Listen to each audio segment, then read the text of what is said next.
How to use Jamboard with Meet. Really useful tool for those of you who rely heavily on a flip chart or a whiteboard. We've got Jamboard, which is kind of similar, sort of virtual tool. We're going to present our Jamboard, and you do this in the same way that Scott explained in another video. So hitting my Chrome tab, and I'm going to share my Jamboard, which I already have open. And here's my Jamboard, which is one I prepared earlier, true Blue Peter style.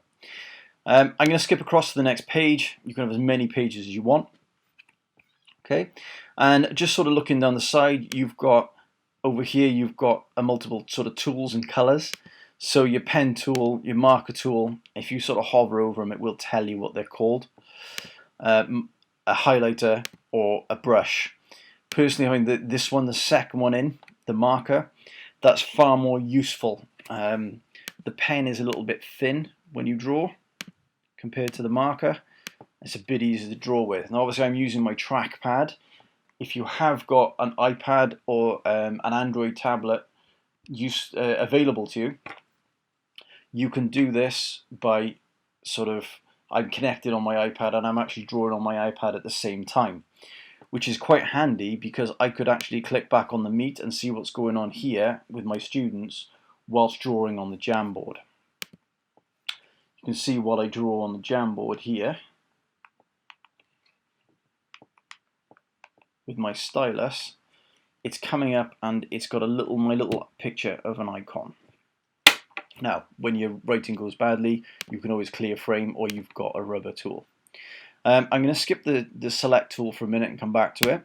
Sticky notes, probably far more useful, particularly if you're not confident at drawing with a mouse or you haven't got an iPad or a stylus, because you can type into these.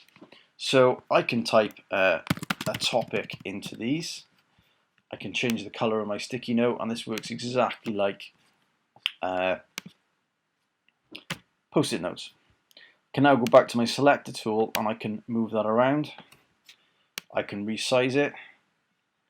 I can do whatever I want. I can go back into it if I want to and change the color, add further typing, whatever you feel you need.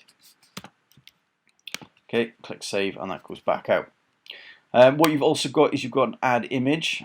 So you've got here, you can upload an image that you've previously found and downloaded. You can do a Google image search sort of live. So I'm going to look for a cat, for example. And here we have, let's have this one hiding. We'll have that one. Thank you very much. Double click and it'll give it a couple of minutes and then my cat will appear. And again, just like the post-it notes, I can move it around. Okay, and I can resize it like this.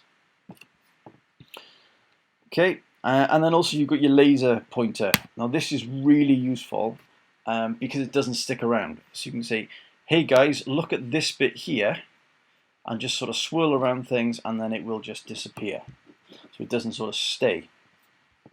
The other really handy thing about this is you can share it. So if you want students to be able to edit or put things on a whiteboard, you can. So you can click on share, and then you can add your students individually or by group if you've already got a saved group.